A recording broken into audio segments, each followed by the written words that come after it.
Game 3 of today. Yeah, that's right. Between MIT and Harvard.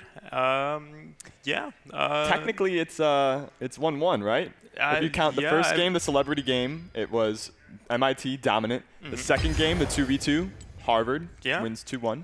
So this game decides it all. This game, the winners get an award. They get a pat on the back and a handshake on the way out. And I think that, they're going to be getting into the champion select pretty soon. If you guys weren't here for the earlier broadcasts, I'm Jack Harmoning, Jackzilla. This is Jacob Joseph Gorn, JJ. And we're going to be guiding you through this match. I think we got a pretty good sized audience here. Yeah. Going to be getting some collegiate esports. Should be a good game. I've seen the squad of the MIT before. I think all of them. They went up against Peking University in an event. The university team from China, they were coached by Messiah, for those who don't know, was a star player in the Chinese league. Nice. So I'm excited to see how they do again, because they were fantastic before. Kind of disrupting the whole NA is bad meme. Yeah.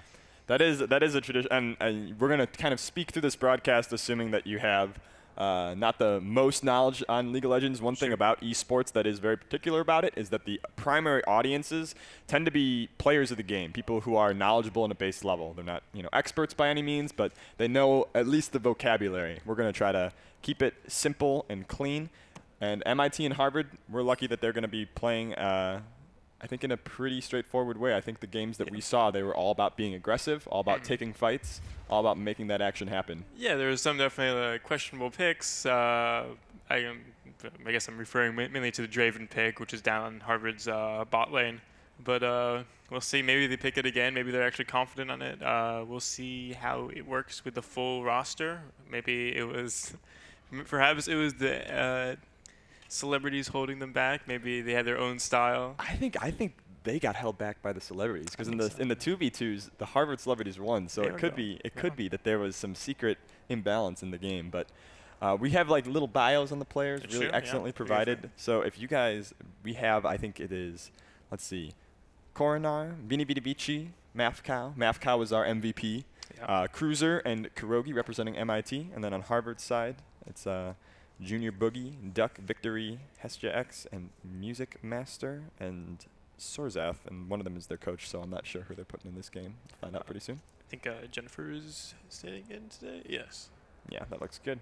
And it's been the big stories about both these teams. I think MIT is just starting to emerge onto the collegiate scene. Whereas Harvard has been here a while. They've had some historical successes. Riot actually made an official video about their team for the University League of Legends scene a few years back. But this team is young. They lost a lot of their veterans a couple of years back, and it's been all about rebuilding, kind of trying to recapture the magic. So we'll definitely see how these two teams do. And who the best is. Yeah, right now it looks like we're getting the setup all right. One of the interesting things about League is, you can't just stick kind of 5 computers in a room and then hook them all up and play. It's a little bit of an arduous process, but it's I think, as we heard in that last talk from Shidang, I think universities can cost effectively start up their own League team. I know that my university went from pretty much 0 to 100, where we didn't have a League team, and then they invested in a little bit of computers, a little bit of space, a little bit of time. Threw some money a little bit at the organization, and it was enough to get them off the floor. And they're not a great team. I can't really shout out my alma mater, but they're definitely in that early process. It's kind of like being part of baseball in the 1890s, where you can see where it's going to go, and it's exciting and infectious to be part of it. A very dated reference, yes. Yeah, right.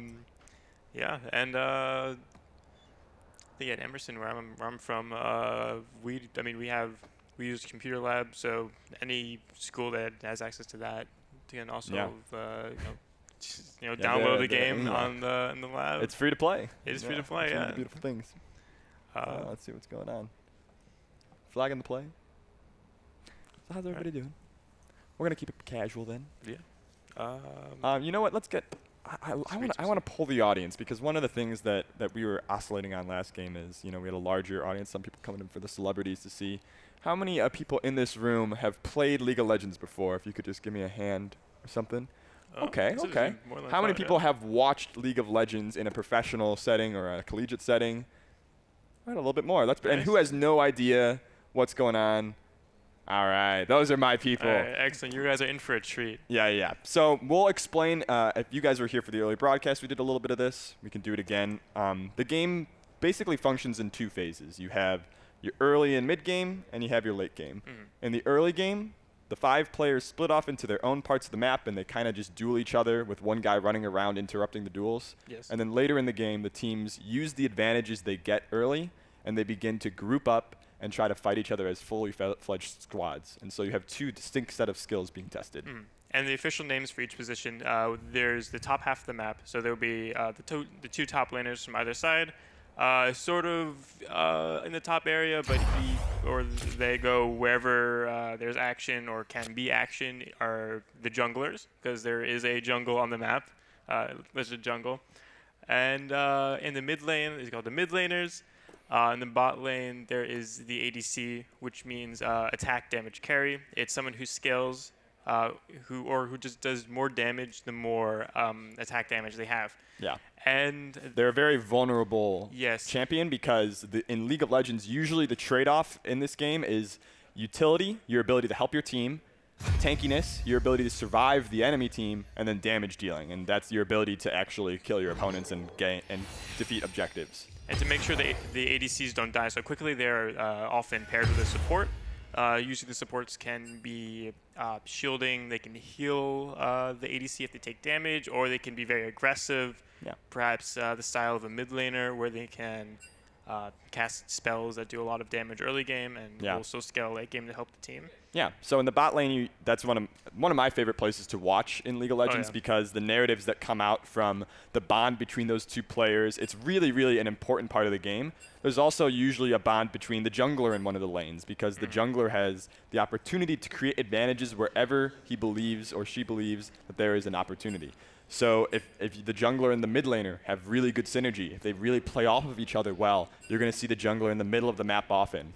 The jungler feels like he can play around the top laner's playstyle very often. You're going to see those 2 guys go at it. And sometimes the jungler will go bot. So it usually depends on the teams themselves, the individuals, the personalities, and their strategies. Yeah, it's a very game-to-game basis. And from this game, you'll probably see one example. But if you watch the pro scene or are interested in watching the pro scene, you'll recognize teams have this like functioning strategy where one jungler will usually be around mid more often because... All right, everybody, get ready for our Charles River Showdown. This is the 3rd League of Legends match of the day. Again, earlier we had 2 celebrity matchups, not one. We were fortunate enough to fit a second one in. So here we have 2 classic rivals of the area, MIT and Harvard, with a chance to join us on stage for the Alpha Awards, which will be from 5 to 6 tonight. So please join me in welcoming on the MIT team. We have Alex Katz, Lawrence Sun, Aaron Sipser, Asmani Cortera, and Benson Chen. And on the Harvard team, we have Jennifer Tu, Zachary Goddard, Sam Markowitz, Jimmy Algenbell, and Jalen Cho. So if you guys think that Harvard is going to win or you want Harvard is going to win, cheer. If you want MIT to win or you think MIT is going to win, make some noise because you know that whatever you give to them, they will be able to give back. All right, thank you, everybody. We'll check that in game. I think it's supposed to be Cody, like Kobe, but it's not what's on our sheet. That doesn't make sense. What's going to happen? All right. All right, looks like we're getting into the champion select real soon. Excited. All right. And that's not Cody. It's Hestiax. Yeah.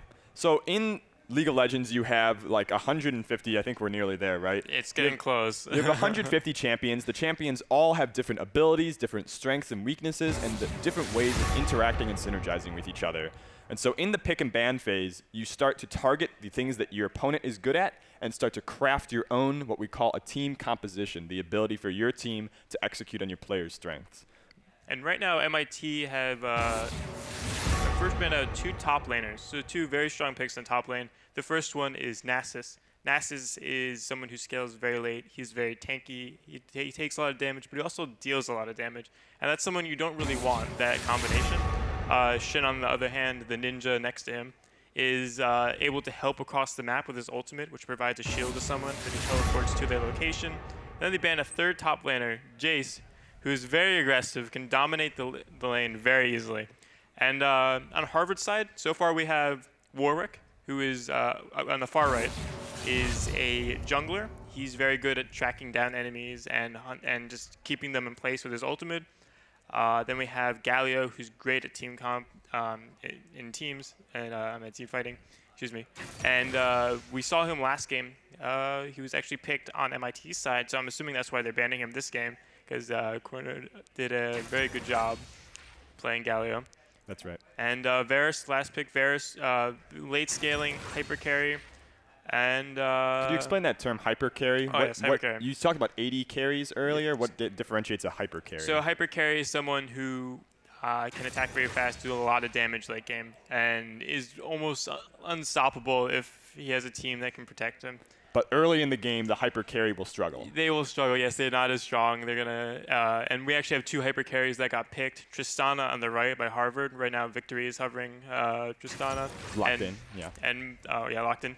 Excuse me. And Vayne on MIT's side is also a hyper carry and locked in by Mafcow. Yeah. Tristana having the advantage against objectives in the game, and Vayne having the advantage against killing the other team itself. And for the rest of the team so far, MIT, Kuroge has locked in Braum for support, and Vinivici has locked in Udyr, who is a jungler. We're gonna call him V3, right? Vinivici is many syllables for us forecasters. It is a lot. And on Harvard side, we have Sejuani, who is taken by Duck. She's very strong early game. She has great CC, which is crowd control to lock down enemies, keep them from getting away. And we have Tarek, who is a fantastic support. He can heal his entire team. He can shield his entire team with an invulnerability. And he offers a stun as well, and he's very, very strong in team fights. It's interesting. So we have Tristana and Tarek as the bot lane for Harvard, and we have Braum and Vayne as the bot lane for MIT. In that 2v2, both of these champions are late scaling, and both of them have a tank with a lot of ability to lock down their opponents. So the question is going to be, do these guys just try to wait out the game, play slow, defensive, until their hyper carries are in that hyper zone? Or do they try to play it really aggressive early on, knowing that they're kind of matched in strength, and just kind of see who's the better player at that point in the game? All right. And on MIT's side, they're taking Alawi, who is a very strong top laner. And Cruiser is taking Alawi for himself. And it looks like Aurelion Sol. They're hovering the Dragon Lord. Oh, the roaming king himself. And on Harvard's side, we have the great tree Maokai with SDX. And is that going to be the Master of Darkness? The smallest villain? Veigar? I think I did hear Music Master playing him, or no, someone else. Yeah, one of the fun things about League is that you have all these high-level intellectual strategy. You plan out with your coach, oh, we're going to play Veigar because he has zone control, because he can really get a good thing going in the late game. But then when you're in game and you hear Veigar's voice, it's him screaming high-pitched about how he's going to destroy his enemies. Yes. So that's very unique to esports, is you have this flavor in the game, these histories and these characters that we connect with that bring it to that next level of kind of narrative. Yeah. I actually really want to bring it back to MIT's ban, because they banned 5 top laners. So if it seems like they target banned SDX there, which is interesting because they subjected him to playing the Maokai. Yeah, if you ever see those pictures in basketball, like 5 people guarding 1 player, this is the ban phase equivalent of that. Yeah, pretty much. We're just going to pile on this guy. The rest of his team doesn't exist. They can do whatever they want. We're going to make it so that he cannot do what he wants to do. Yeah. Oh, I'm sorry. SSAX is Jennifer. My apologies. So, yeah, I think based on compositions, I may have to. I think I'm still going to side with Harvard. I think the Tarek and the Maokai and the Sejuani are incredible peel. And peel, by the way, means you're able to. Like a banana? Yeah, like you're like peeling a banana. You're able to hold back the enemy team for a while. Right. So they're not able to quite attack you without basically committing suicide in a sense. And that's one of the things you talked about, is that when you have these hyper carries, they have the highest upside you can imagine. They're going to be doing all the damage, getting all the objectives, but they're incredibly vulnerable. So you need this really beefy defensive team around them that has the tools to protect them. That's what we call peeling, the ability to protect your hyper carries and Harvard carries. has a great team right now, and I think that this team comp will offer some exceptional team fights later on in the game. Yeah. But the thing is that they will have to make it there. I think MAFCAL might try. This is what we call an invade. It's a very rare and cheesy strategy where you have a lot of people or several people or a few people that go and check out the enemy's territory. But Harvard have played their solo queue. They know this cheese very well, and That's right. Looks like MIT is going to come out with nothing. Just throwing in a deep ward and to see their blue buff. Yeah. Oh. Ooh. The game has been paused. We're also going to have to be careful. Yeah. Oh, yeah, my ball. Jeez, I almost forgot.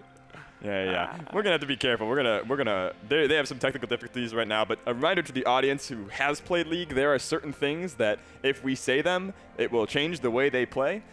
For example, all the things we just said in the last 2 minutes. But they had the things that they had the tools to be able to prevent all that stuff anyway, so not a big deal.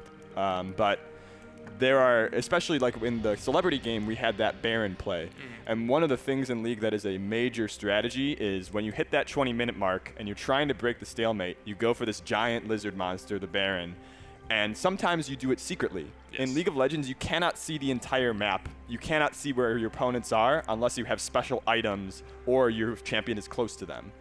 And so it's possible in League to take advantage of, Sun Tzu, the fog of war, the art of war, and sneak advantages and sneak objectives like that. And so for us talkative guys who don't know how to be quiet, it is very dangerous in an open environment like this to be talking about that stuff. Vision is very important in this game, and since the players can't hear us, we're gonna. Now, if they're talking to each other, they can't really hear us. But if they get quiet because they're focused on sneaking around, then we're in trouble. So maybe we'll throw in some like fake ones. Yeah. We'll just like shout in the middle. Oh, they're starting Baron. And, they warded the Nexus. Yeah, and then the players won't trust us, and we'll be able to talk about it openly. Doing the 2-minute Baron. Yeah, that's right. Right now, MIT, of course, 5 men on Baron. Yeah. Won't say where they're starting, but both teams are doing their thing right now. To put it lightly, I guess. So early on, the jungler who attacks all the, who tries to get the jungle gold and try to get all those objectives is usually pretty weak super early, and so he asks his team to help him out. Sometimes some junglers can do it on their own, but most of the time the bot lane usually helps out. Yeah. Sometimes the top lane, depending on where they want to start. Yeah, and you can already kind of see this is a little bit more controlled of the game than we saw from the celebrities. Definitely a bit of a, I guess, some like trolling going on. Yeah. So one thing on the mid laner, what do you feel is important about that Aurelion Sol pick, that dragon pick in the mid? Yeah, this is definitely an interesting matchup because Veigar, you don't want to let Veigar scale, but at the same time, you don't want to stay in lane as Aurelion Sol because the usage of Aurelion Sol is with his E ability, and his E ability allows him to travel a certain length very quickly, and he can go over walls, and when he does, he is seen like across the map, like you can see him. But at the exact same time, the fight breaking out in the top lane. It's Hester X. Oh, and his bot lane as well. Yeah, both on the sides of the lane. Right at the 3-minute mark as we're coming through it, you have exchanges from both teams. That's like, what we call the level 2 all-in or trade. You invest a lot of resources to try to take advantage of your opponent. Good lane. Looks like there's fighting all around. Coronar actually getting stuck a little bit, and there's the stun coming through. There's a Duck. We have to ask the question, does Duck want to go all in? If he wanted to keep up with the Dragon there, with Coronar, he would have had to invest a lot of resources, a lot of his advantages for later in the game. But they got both summoners down from Coronar. I think that's very important. So you're stopping the Aurelion Sol from roaming. His roam potential is a bit weakened by the fact that he has no summoners. He's able to follow up as well. Yeah, and for people new to the game, those two terms, the summoners are abilities that are on very, very, very long timers. So they're very powerful, but if you use them once, your opponent can take advantage of the fact that they're not there anymore for a long time. And roaming is the idea that, you know, right now, most of the people in the game are kind of just in their own areas, fighting each other, but some champions are able to run away from their lane and try to help another lane, especially the mid laner, and especially Coronar on that Aurelion Soul has the potential to do that. Yeah, and you can see the summoners right next to the names are 2 icons. You can tell in the corners that they're on cooldown by the fact that they're not fully lit up, and they have like little white bars ticking away like a clock, showing when it will be up. Yeah, and that gets into one of the, you know, interesting things about this game we love is that it does take, there's a learning curve to learning how to watch the game itself. And, you know, when you get to the team fight stage, it's pretty clear what's happening. It's 5 versus 5 and they're all hitting each other. But in those early parts of the game, you have to kind of slowly develop the vocabulary of the game to get into the nitty-gritty of what's happening. But that's true of any sport. You know, there are things that are happening in the game that are subtle, that we don't really understand unless you've been playing a long time or watching a long time. And I think the true is same of League, except we just have, you know, a lot of Lord of the Rings-esque visuals. The fight breaks out in the bot lane, and there it goes, the jungler running his way in, but they are able to hop out of there. You see that little stack at the bottom, those blue ram horns? If that blue bar gets filled all the way up, that means that that player will get stunned, immobilized, and usually killed. Yes. Braum is great at locking down people. His passive, Winter's Bite, as well as his ultimate, which we'll get to once he hits level 6. Also in the top lane, I just want to bring out, I'm assuming they banned so many top laners so they could do this matchup, to put SDX on a tank, because Alawi is so great into tanks. She loves just beating away at them and getting out back, and getting that pressure and having them do no damage back to it. Alawi fits this kind of middle zone where she's not quite a full damage dealer and she's not quite a full tank, and that makes her in this particular version of the game very good against that champion. Oh, looks like Corner's getting caught out and again. Remember earlier we talked about how he didn't have his flash, but he was able to use his ultimate ability, which is unlocked at level 6, to push his opponents away. But he's still on a timer. That flash is still down. He is still vulnerable. He will be safe for now, though. And Knockout is hovering around topside jungle, but looks like everyone's going to go back to doing their thing. Cornarn backing away. Does not want to take the Vigra ultimate, which the lower health you are, he will target you with a spell that will deal a good percentage of your health. Yeah.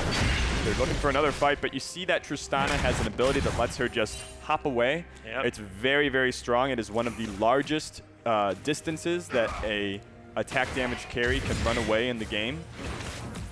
It's one of the reasons why Tristana is a very valued pick in professional play.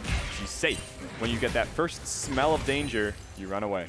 Absolutely. And she can also use it to engage as well. If she feels like she can jump on a target and kill them, then it's easy for her, because her ability that does that, called Rocket Jump, resets on kills and assists, as well as when her bomb, as you'll see whenever she uses her bomb next, is that little icon that pops up over a creature's head or a minion's head or a champion's head. There it is right now above that guy.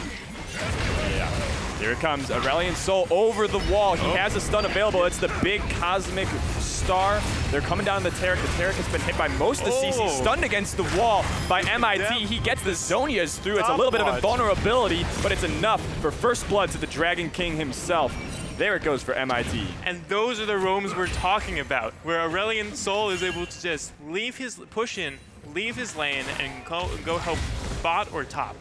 You know how close I was to giving it away? I saw him coming on the mini-map. I was like, I want to talk about it. There's a dragon coming. Really gotta brace ourselves. Yeah. But I was like, don't give it away. Let's see if they get it. Keep him distracted with the. That's right. Keep him distracted with the bomb. With the talk about the bomb. Yeah. So getting back to what you were saying before, Tristana, her rocket jump allows you to play defensively in the beginning. We got a 2v2. All right, Coronar still without the flash, but his ult was back up. There's a little bit of a 1v2 now as Udyr trying to go all in. Mafcow with a 300 gold and a kill on victory. Now it's just two big tanks slapping each other, but Mafcow has the advantage. Udyr is not someone you want to fight. And he is one of the best Udyr is one of the best champions in the game. If you want to fight somebody 1v1 in these close-range brawls, he just slaps you around.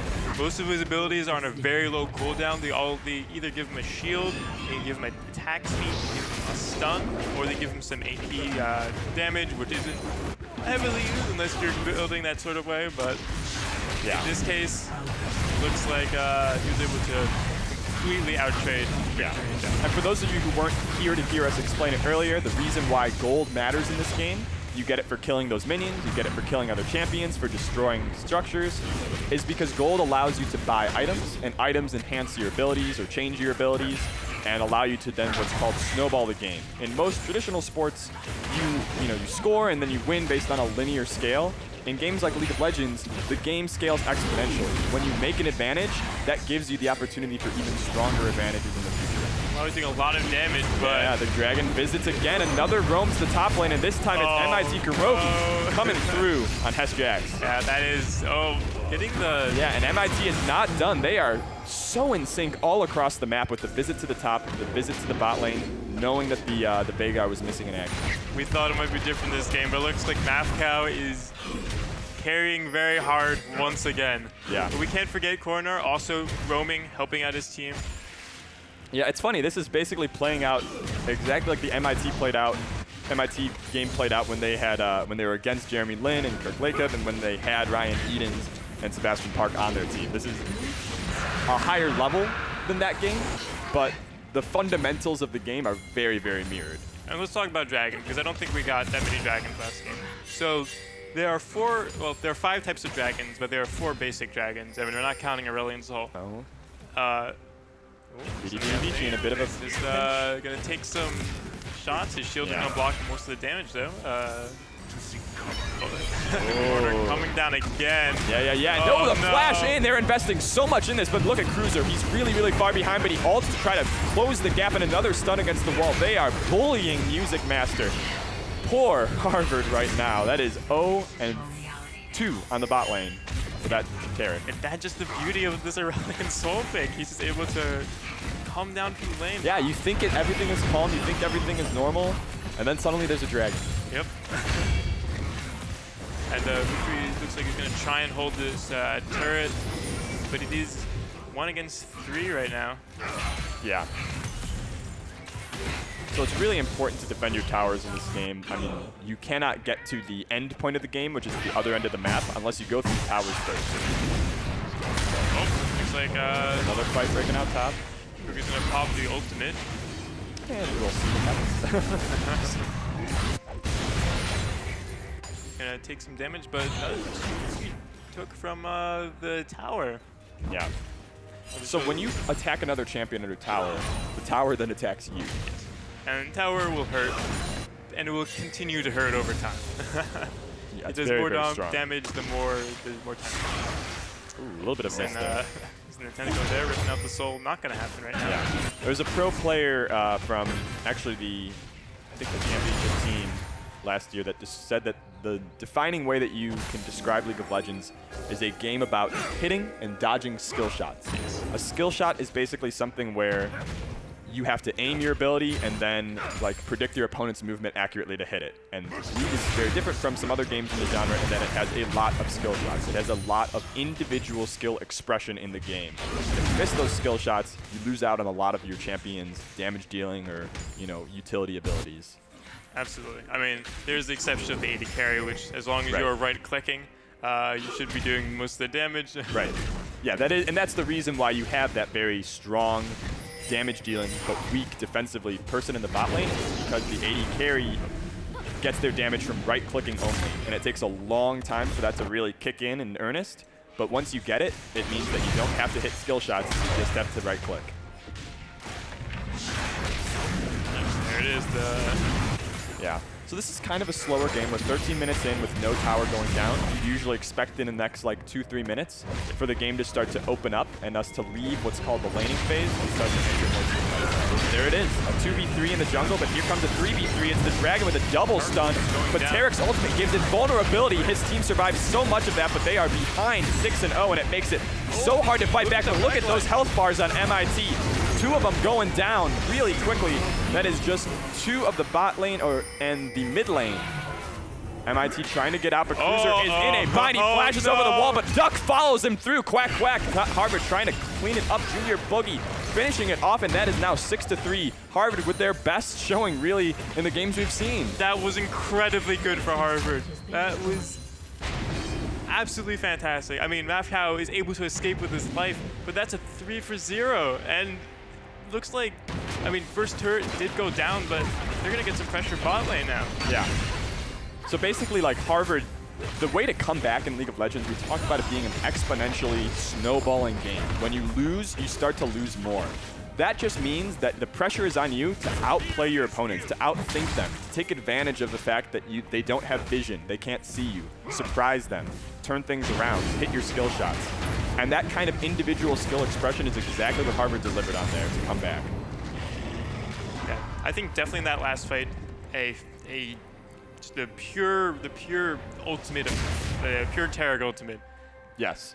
Canceled so much damage, was able to... And you're a big fan of Tarek. I love Tarek. I think he is, Tarek. Whatever. The champ, he is fantastic. As I said before, he heals, his ultimate is team-wide invulnerability if you position it correctly. And just shielding that damage and then being able to heal back up during the ultimate itself. Yeah. You're able to just draw out team fights. Abilities will get used. They're going to go on cooldown, and then your team is able to just fight back without taking much repercussions. Yeah. The MIT team comp, we talked about this a little bit. With the exception of that Vayne, they are all about the early game. They are all about attacking, picking fights early, and getting advantages. And they did. They still have a 4K gold lead. They still are up 6-3. They're up 2 towers. On the board, they're still up. But Harvard has the team that's great in team fights, so if they can find their way to that, let's see what happens. Ooh, immediately that tower gets popped. But here comes the rest of the team. Veigar to the rescue, and see Veigar doing so much damage there, but he's stuck under tower. It's Harvard now coming back through Duck, trying to go for another stun on this mid laner. Coronar is in a horrible position right now as Victory comes out the back and he gets another kill. It's a killing spree. They're going to try to give this Veigar 3 as Cruiser is left in the 1v2, but he is able to get his way out with that Zhonya's, that brief invulnerability. That will be a 2 for 3 in the end. I think MIT is slowly throwing away the lead that they were building up for so long. Harvard is slowly getting back pressure. This Tristana now has 3 kills. Her Infinity Edge, which is an item which increases damage, increases critical strike chance, which Critical Strike itself can do. The game rolls a dice and gives you bonus damage if you get it. Right now she has 20%. You can go to 100, of course. Actually, no, she has more than 20% because she has the Zeal item, which is those 2 swords crossover. And yeah, and she is doing a bit more damage now than the Vayne because the Vayne only has a static shiv, which gives you attack speed and critical chance, as opposed to the pure attack damage. Right, so the Vayne is excellent at killing Hestia X on that Maokai, the top laner, and also good at killing Duck, Harvard's Sejuani player in the jungle. But other than that, Tristana is basically across the board better at this point in the game. And it's also the second dragon for MIT. I mean, to be fair, they've had exceptional control down the bot lane, but that Ocean Dragon is actually going to give them a lot of. And we were mentioning before the dragons. And yeah, we never explained dragons. Yes, all right. We just keep talking about the dragon in the mid lane, which is not the same. So the dragon's in the pit. So the first dragon that was got was a Cloud Drake. The second one was an Ocean Drake. There are 2 others. There's a Fire Drake and there's a Mountain Drake. The Fire one is actually called Infernal, but you know, whatever. And then there's one more called the Elder Drake. We'll get to that later once we get there. So the Cloud Drake gives movement speed, which is out of combat movement speed, meaning if you're not in combat, you are able to walk a lot faster. Some action on the bot lane. Trying to take that tower. You see how low that tower is? That means they can invest a lot of resources into pushing the opponent off of it. Because the tower isn't there to defend your team, you're there to defend the tower. And that's all 3 outer turrets gone for Harvard. So they're going to have a lot less control over the map. Yeah, but MIT has basically completed the early game. But they are in a better position than they were last game, and I think that's something that they can look forward to as Junior Boogie begins to slowly scale up on the Tristana. Yeah, I really do think this is going to be a close game. This is kind of the classic, like, lose early, win late game team composition. And that's not to say that I think MIT's composition is bad late, but I think Udyr and Ilaoi in particular because they have such short range, they find it very, very, very difficult to be relevant in fights. And looks like MIT actually secured the Rift Herald, which we'll get to as soon as I'm done finishing Dragons, which I don't think I'll ever be able to do at this point. Yeah.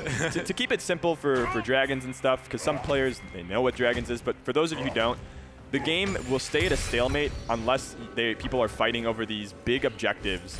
And so the Dragon gives your whole team advantages, damage, movement, survivability, whatever.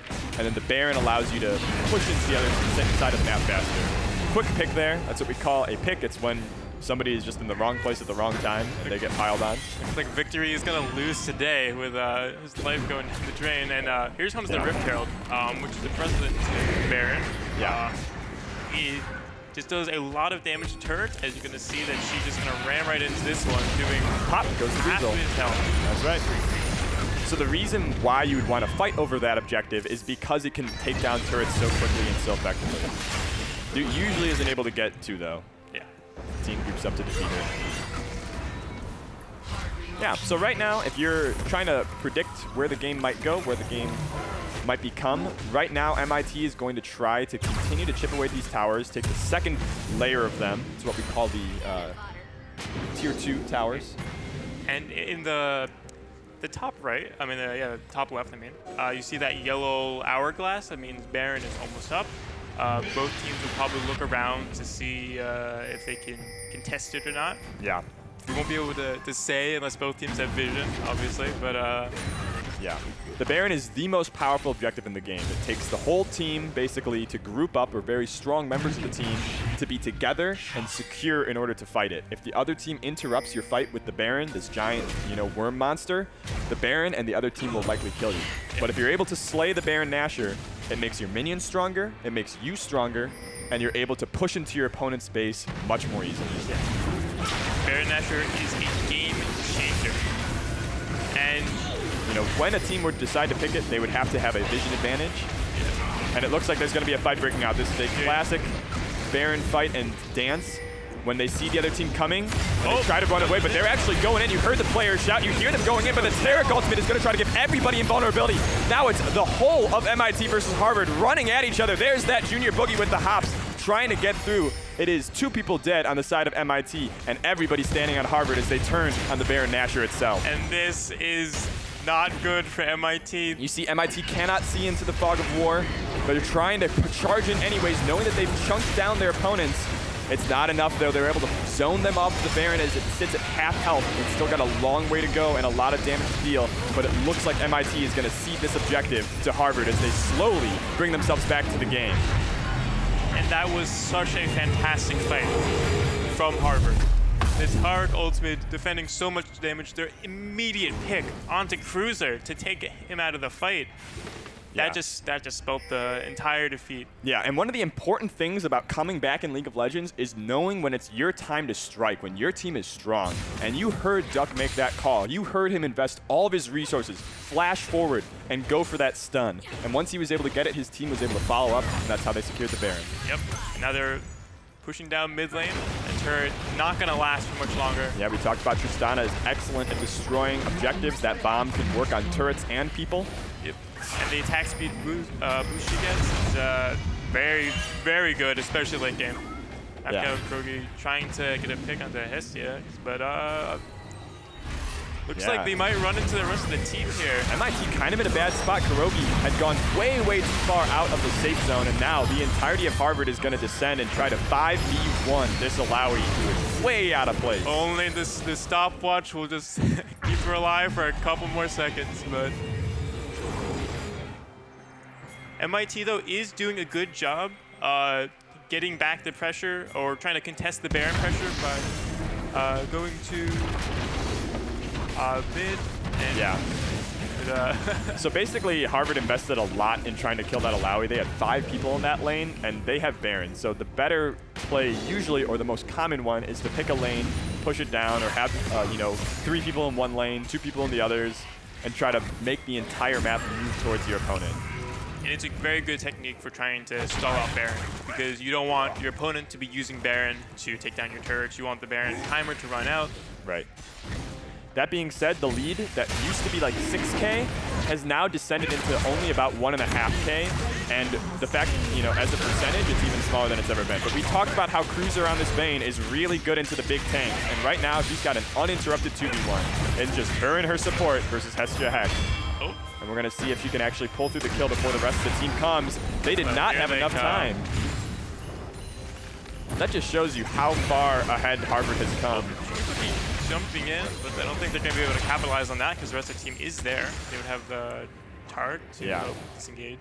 So the other thing about MIT being in the lead is that lead is not evenly distributed. When you kill a tower, it gives gold to your whole team, but when you get a kill, it only gives gold, or most of the gold, to the person who gets the kill.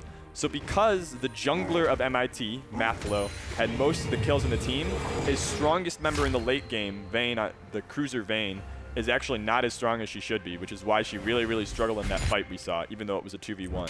Yeah, Vayne is definitely going to need another item at least before she starts doing the damage that, you know, she can dish out. Even then, she's probably going to need an item like Lord Dominic's Regard, which is an item that gives armor penetration. And right now, Maokai has a lot of armor. Yeah, so that's going to be 15-20 minutes before potentially she can do that. Yeah, and so that's a big story of League constantly, in that you have to not just be good at getting advantages if you try to draft for an early game. You have to make sure that the advantages you get go to the right people. And making sure to know what to build is also very important. Knowing that Korenar isn't going to be a very big AP threat, like not enough to make Harvard build a lot of magic resistance, as Aurelion Soul does a lot of magic damage. So they're deciding to stick with building mainly armor and praying that Tara can shield them for the AP damage. Yeah. This is pretty interesting from MIT. They're kind of going for splitting up the map. So instead of trying to fight Harvard, they kind of acknowledge, yo, Harvard is just too good at team fighting right now. So we're not going to try to do team fights. We're going to try to run around the map and avoid them.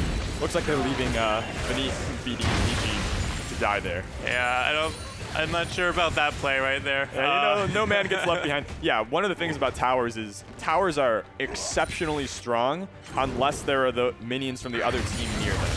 Yeah. So when MIT made that play, they basically, like, I don't know, they were not doing a lot of damage to that tower. There's no nice way to put it. They wanted to quickly get it as fast as they could. They thought they could do it with use attack speed on Vayne's, but unfortunately... Ooh, they're going in on MIT Mathcow, the hero, the MVP of the previous game. And there it is. Junior Boogie tried to jump in. We've started to see those aggressive jumps come through compared to the defensive ones from early game. Those Alawi tentacles just popping out of the ground. Yeah. Yes, that was actually Kurogi who was able to slow down Junior Boogie when he jumped in and prevent him from assassinating his jungler. And the siege mid is going to continue. Yeah, Harvard now making another play in the mid lane. They have that big circular stun field from Veigar. That makes it really hard for MIT to walk forward because they'd have to run into that wall and take a lot of damage. Yeah, and this might just be a dance around mid lane for a while. We'll see in a second. Mathcow is slowly pushing up bot lane. So this is the kind of stalemate we're talking about. This is what Baron is designed to break. Baron respawns in 1 minute and 20 seconds, but it looks like the fight is breaking out. Harvard is actually just decimating MIT here. There is nothing left standing. They just got a triple kill on that Tristana. And holy moly, the late game has come, folks. This is a hyper carry in action. You just saw Harvard rip open MIT, and they're going to be able to get onto the base now. But incorporating a famous Twitch streamer strategy. Mathcow is going to try and break open the base. Yeah, you see on the map, you see in the little back. One of the reasons you pick Udyr is because he takes towers really quickly too. So he, on his own, is off on a solo mission, and he has taken down the tower and broken over the base of Harvard. He basically, like, made up significantly for the loss of his team in the mid lane, and now he just has to see if he can get out. He is slowly making his escape. He's too fast. Udyr is very fast. That's right. Mathcow makes it out. What a play by MIT to try to recoup some of their losses there. Every time you switch one of those forms on Udyr, he gets increased movement speed, which is how he can escape people so easily, which is what he just did to CX. So that's actually MIT playing their team composition reasonably well. If his team hadn't all died in that situation, Udyr actually would have been able to pressure Harvard more than Harvard could pressure him. But because they lost the team fight so hard, it ends up that Harvard gets a little bit of an advantage with that inhib down, or a significant advantage. Udyr is not exceptionally well in team fights, so this definitely was the best option. He wants to go for the 1v1s. But now it looks like Harvard is making more decisions as the Baron comes up. They're going to have to try to take control over that space. MIT, you can't run away from team fights forever. And if they give up this Baron with an inhibitor down, their base open, it makes it really, really tough. But it looks like they're going for the fight. They've got Udyr in the cage. It looks like they split the fight. That's really good for MIT as they have the top laner, rather. But the fight is split up. Duck with barely any life left. That's the jungler down. Junior Boogie slain as well. Harvard's strongest player. Hestia X running away for her life as it is now 4v3 on the side of MIT versus Harvard. And MIT defends themselves and keeps their lead just by the smallest smidgen alive. Oh, did they catch that now? Whoa! The ultimate coming down from victory. Now that is what we call not a skill shot. Veigar has an ability that scales. It's called an execute. It means if your opponent has low health and you are in range, you just press R on your keyboard, hover your mouse over them, and boom goes the dynamite. And that's what happened for Harvard to pick up that kill. And only Merc treads. He doesn't have any magic resist. Yeah, he's incredibly vulnerable to that Veigar. So if you see any person on MIT with a low health bar, and you see that little, wizard with the purple hat running around, he's in trouble. Oh, he's got his Santa outfit, though. No, he's got the Santa outfit on? Or is that? Okay. I wish we'd done curling Veigar in honor of, the Team USA win. There are many, many skins and aesthetics in this game, and my favorite Veigar skin is when he picks up the curling broom. Ah, yes. That's the Team USA. Yeah. It was a great story. Dude. Ooh, you can hear it. Harvard once again turning on the Baron. They've recouped from their lost team fight, and it looks like they're going to be able to take control. Showing bot though, and he is a jungler. He has a smite, which is used to secure Baron. Yeah, it looks like they're just kind of giving it up without a fight. Respect to Benevici trying to steal the Baron with the Braum ultimate, but unfortunately. Yeah. So to briefly explain why the jungler exists. First of all, it is to take all the gold that's in the jungle, kill all those monsters. It's to gank the lanes, which means to help out your teammates. And then third, they take a special ability called Smite. And Smite does a lot of damage all at once to those dragons, to those barons, and it makes it really, really hard for somebody to just walk in and hit it once and then run away and steal it. That's why we think dragon steals and baron steals, when somebody gets that off, are really, really rare, really exciting. They're very impressive, which is why we were very excited the first game when Sebastian Park stole a dragon with his Ezreal Q. Copied one of his players' moves. Yeah. But now it's a very rare play. MIT is going to try and defend their own top lane. It looks like Maokai, though, is down fighting the Udyr. If Udyr can't win this fight quick enough, then his team is going to bleed in the base as Harvard pushes forward with Baron. Yeah, that's another inhibitor going over to the Tristana. She just shreds objectives. CX has so much armor. I don't think Udyr's going to shred through fast enough. Udyr is trying to keep the tank down because he feels like it's better for the tank to be in a 1v1 than to try to be taking any fights with the rest of the team. And that's one Nexus turret down. Yeah, this is Harvard now closing in on the base, so they're going to be able to win the best of 3 here. It's one last fight from Kurogi. He has a resurrection spell on him, and the invincibility is on Harvard as they try to escape. Coronar, you see that dragon, all the stars flowing. It's just tick of damage, tick, tick, tick. Coronar trying to carry this fight. He's actually doing enormous amounts of damage, and a triple stun comes through. But Junior Boogie on Harvard is still chipping away at those objectives and trying to clean up, but it's only 2 members of Harvard left. Vinny Vici and the rest have caught their team, and it's the quadra kill from Udyr finally coming back to clean up the fight. And that's an ace. That wipes them out. MIT with the most unlikely defense of their base. This is such a close game. Harvard has such immense map pressure right now. Yeah, and that MIT, was... Yeah. A fantastic counter defense. Yeah. So the insurance that MIT had in the draft phase when they picked their champions, when they drafted out their strategy, is that Aurelion Sol. Aurelion Sol is great in the early game when he gets those roams, when he can interrupt all the other lanes like we saw, but he's also good right now when if nobody's paying attention to him, if nobody stops him, he makes those stars that fly around him go really, really far away and does consistent ticks of damage. And 1 second you're taking 2% of your health from him.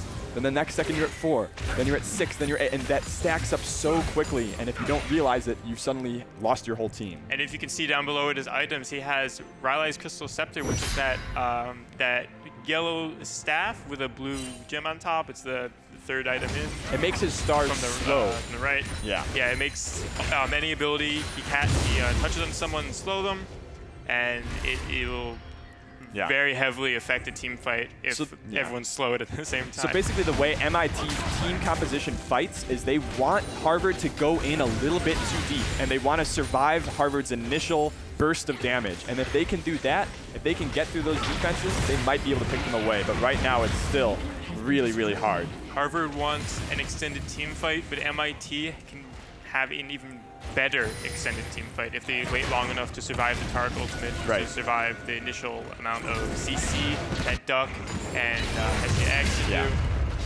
So Harvard basically, they stun a bunch of opponents, they immobilize them, they dump a bunch of damage on them, and then they turn invincible for like 3 seconds. And so MIT needs to be able to survive all of that, keep themselves alive, and keep Harvard off of their objectives, and then they can turn around, and then they can let the dragon roar. And right now, MIT is pushing out the mid and top waves. Although top is collapsing in a bit, they probably need to send someone to deal with it. But yep, they're going in. They think they got to catch it. Look at all that CC coming through. They've got that first target, and here comes the invincibility, and it hits 4 of the members of Harvard. It looks like a wide shot from that Sejuani, though, and so MIT is going to have an opportunity here. As look at that, Aurelian Soul getting everybody on the side, but man, that's the first AD carry down, and it looks like MIT is getting shredded here as the Dragon tries to run away. That is a disastrous team fight for MIT. The miracle defense is on its way out. Looking at yeah, they're just going to march down on this base. They've got everything they need. That should be GG. That's right. Harvard taking it up, winning the series, and what a comeback play from them.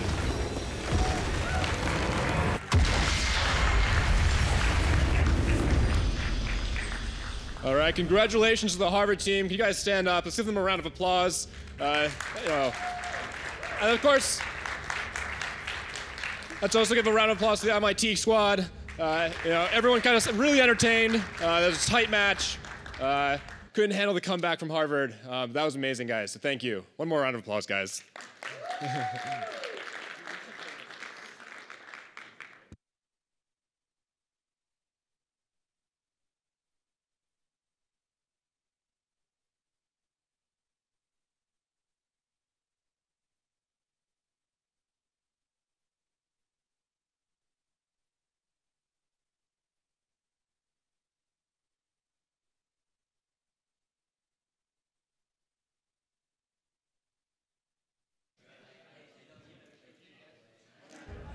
All right, so that's all we have from the esports room today. So thanks everyone for coming out.